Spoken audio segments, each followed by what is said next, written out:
El destino de los elfos es bien conocido. Aunque técnicamente no son inmortales, como ya vimos en otro video, poseen una longevidad indefinida y están ligados al mundo hasta su fin. Y cuando su tiempo en la Tierra Media termina, parten hacia el oeste. El destino de los hombres también es bien conocido. Mueren y al hacerlo abandonan el mundo por completo, siguiendo un camino que ningún otro puede recorrer. Tolkien lo llamó el don de los hombres. Dos pueblos, dos destinos muy diferentes. Pero existe un tercer pueblo libre de la Tierra Media, y su destino es el más extraño de todos. Y más extraño aún, comienza con un dato que quizá no conozcas. Nunca debieron existir. Hoy en Nerd of the Rings Español exploramos el destino de los enanos. Para comprender el destino de los enanos debemos remontarnos al mismísimo principio, antes de que caminaran por el mundo, hasta el momento de su creación. Y es una historia completamente distinta al origen de cualquier otro pueblo del mundo de Tolkien. Los elfos y los hombres fueron concebidos por Ilúvatar el Único desde el principio. Formaban parte del diseño del mundo desde la gran música. Los enanos no. Los enanos fueron creados por uno de los Valar, los grandes poderes que dieron forma a Arda, Aule el herrero, maestro artesano, creador de montañas, gemas y minerales, y amante de todo trabajo artesanal. Aule se impacientó. Los hijos de Ilúvatar, los elfos y los hombres aún tardarían mucho en aparecer según los designios del mundo. Y Aule, ansioso por tener alumnos a quienes enseñar y criaturas a quienes amar, creó en secreto a los 7 padres de los enanos, en una estancia bajo las montañas. Pero había un problema. Nadie salvo Ilúvatar tenía el poder de otorgar una vida verdaderamente independiente. Aule podía dar forma a los enanos, pero no podía concederles una voluntad propia, por lo que no serían más que autómatas con apariencia de vida. Y cuando Ilúvatar vio lo que había hecho su servidor, habló con Aule y lo enfrentó. Lo que sigue es una de las escenas más conmovedoras de toda la obra de Tolkien, porque Aule no discute ni intenta defenderse. Se arrepiente. Explica que nunca quiso mandar sobre aquellas criaturas ni poseerlas. Quería seres a quienes amar y enseñar, para que ellos también pudieran encontrar alegría en la belleza del mundo que Ilúvatar había creado. Se compara con un niño que imita a su padre, no para burlarse de él, sino simplemente porque es hijo suyo. Y entonces, lleno de pesar, se ofrece a deshacerlo todo. Haz con ellos lo que quieras, pero no debería destruir yo mismo la obra de mi presunción. Aule levanta su enorme martillo para destruir sus propias creaciones, llorando mientras lo hace. Pero cuando el martillo comienza a descender, los enanos retroceden aterrados ante el golpe, encogiéndose y suplicando misericordia. Y ese es el momento en que todo cambia, porque Ilúvatar, compadecido de Aule, lo detiene y le revela algo extraordinario. ¿No ves que estas criaturas tienen ahora vida propia y hablan con sus propias voces? De otro modo no habrían retrocedido ante tu golpe, ni ante ninguna orden de tu voluntad. Los enanos retrocedieron, y al hacerlo demostraron que ya no eran simples marionetas movidas únicamente por la voluntad de Aule. Tenían vida verdadera, miedo verdadero, almas propias. Ilúvatar había aceptado la ofrenda de Aule y había concedido a los enanos una vida genuina. En un sentido muy real, los enanos son hijos adoptivos. No formaban parte de la música original, pero Ilúvatar los aceptó, los hizo suyos y los incorporó a su designio. Y ese único hecho, que fueran añadidos al mundo en lugar de haber formado parte de su canción desde el principio, determina todo lo relacionado con su extraño y singular destino. Ilúvatar impuso una condición. Como Aule había creado a los enanos antes que a los elfos, tendrían que dormir y esperar, permaneciendo en reposo en lugares muy distantes bajo la tierra hasta algún momento posterior al despertar de los elfos. los verdaderos primeros nacidos, en cui vienen. Y Aule, sabiendo que sus hijos despertarían en un mundo que ya había sido oscurecido por el mal, los hizo capaces de sobrevivir en él. Tolkien dice que Aule hizo a los enanos fuertes para resistir. Por ello son duros como la piedra, obstinados, firmes tanto en la amistad como en la enemistad, y soportan el trabajo, el hambre y las heridas del cuerpo mejor que todos los demás pueblos que hablan. Y viven mucho tiempo, mucho más que los hombres, pero no para siempre. Todo lo que nos encanta de los enanos está contenido en esa descripción. Duros como la piedra y obstinados, feroces en su lealtad y exactamente igual de feroces a la hora de guardar rencor, capaces de soportar penurias, hambre y dolor mejor que cualquier otra raza. Fueron creados deliberadamente para resistir. Viven mucho tiempo. Un enano puede alcanzar los 250 años o más, muchísimo más que la vida de un hombre mortal. Pero fíjate en la aclaración final. Viven mucho tiempo, pero no para siempre. Los enanos no son inmortales ni poseen la longevidad indefinida de los elfos. Su larga vida tiene un final. Y eso nos lleva a la gran pregunta. ¿Qué le ocurre a un enano cuando llega a ese fin? Aquí las cosas se ponen interesantes porque existen dos respuestas muy diferentes y dependen completamente de a quién le preguntes. Pregúntale a un elfo y obtendrás una respuesta.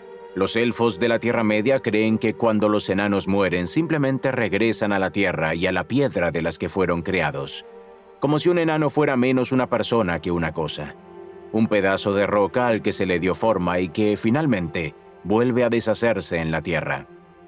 Y esa opinión nos dice tanto sobre los elfos como sobre los propios enanos. Los elfos no siempre fueron generosos con los demás pueblos del mundo. Llamaban a los hombres los enfermizos, los segundos nacidos, los usurpadores, y llamaban a los enanos el pueblo menguado. Es la misma actitud élfica que en los primeros tiempos los llevó a cazar a los enanos mezquinos como si fueran animales y no seres capaces de hablar y pensar. Así que cuando los elfos nos dicen que los enanos simplemente vuelven a convertirse en piedra, probablemente no deberíamos aceptar su palabra sin más. Es la valoración de un pueblo que nunca llegó a considerar verdaderamente a los enanos como sus iguales. Así que preguntémosle a los propios enanos, porque ellos tienen sus propias creencias acerca de su destino, y aseguran que provienen de la máxima autoridad posible, su propio creador. A Aule lo llaman por otro nombre, Mahal, y sostienen que Mahal no abandonó al pueblo que creó. Según los enanos, Aule sigue preocupándose por ellos y reúne sus espíritus cuando mueren. Aule el Hacedor, a quien llaman Mahal, cuida de ellos y los reúne en mandos, en estancias separadas.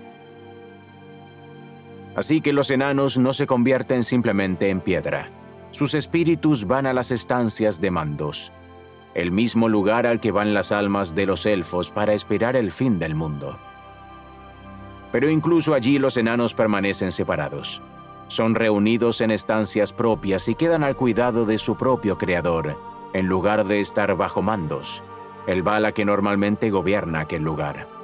Incluso después de la muerte sigue siendo un pueblo aparte, y allí esperan, pero no esperan en vano.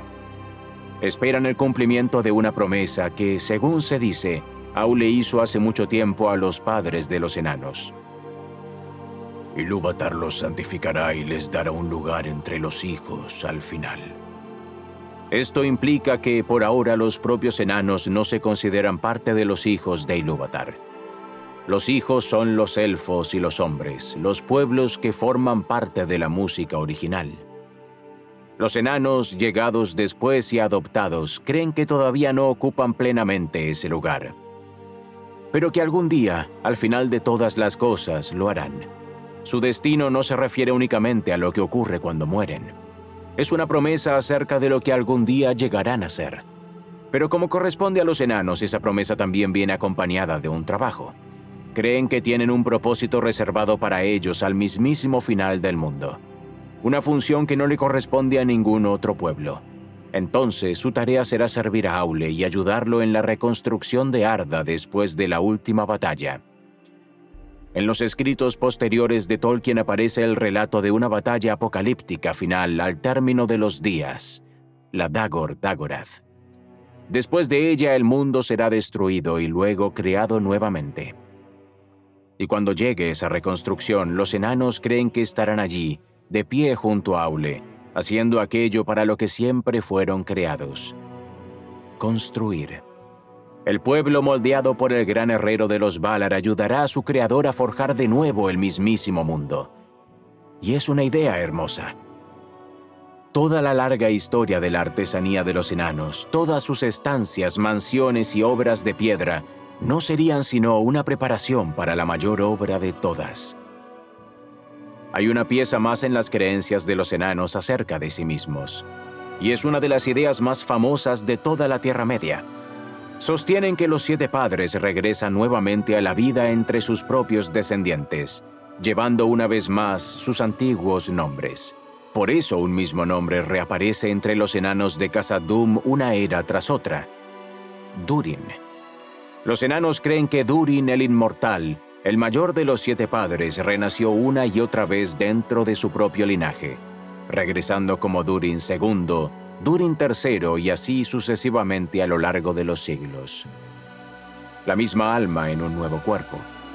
De modo que el fundador de su mayor reino nunca desapareció verdaderamente de entre su pueblo. Tolkien deja abierta la cuestión de si se trataba de una reencarnación literal o simplemente de una creencia, pero es otra manera en la que los enanos se diferencian de todos los demás pueblos del mundo. Son el único linaje cuyos más grandes reyes, según se dice, regresan una y otra vez para volver a guiarlos. Entonces, ¿cuál es el destino de los enanos?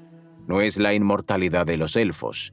Los enanos definitivamente mueren y sus largas vidas llegan a su fin. Pero tampoco es exactamente el destino de los hombres. Los hombres mueren y abandonan completamente el mundo, pasando más allá de sus círculos hacia un destino desconocido. Los enanos creen que ellos permanecen, que sus espíritus esperan en sus propias estancias de mandos, cuidados por el Creador que los amó lo suficiente como para crearlos sin permiso. No son los primeros nacidos, tampoco son los segundos nacidos. Son algo completamente distinto. Un pueblo adoptado, creado por un Vala y al que el único concedió vida verdadera. Construidos para resistir un mundo lleno de adversidades, y con la promesa de que al final de todas las cosas, cuando el mundo sea destruido y creado nuevamente, finalmente ocuparán su lugar entre los hijos de Ilúvatar y ayudarán a construir el mundo que vendrá después. De todos los destinos de la Tierra Media, quizás sea el más esperanzador de todos. Ahora la pregunta es, ¿conocer el destino de los enanos cambia la forma en que los ves?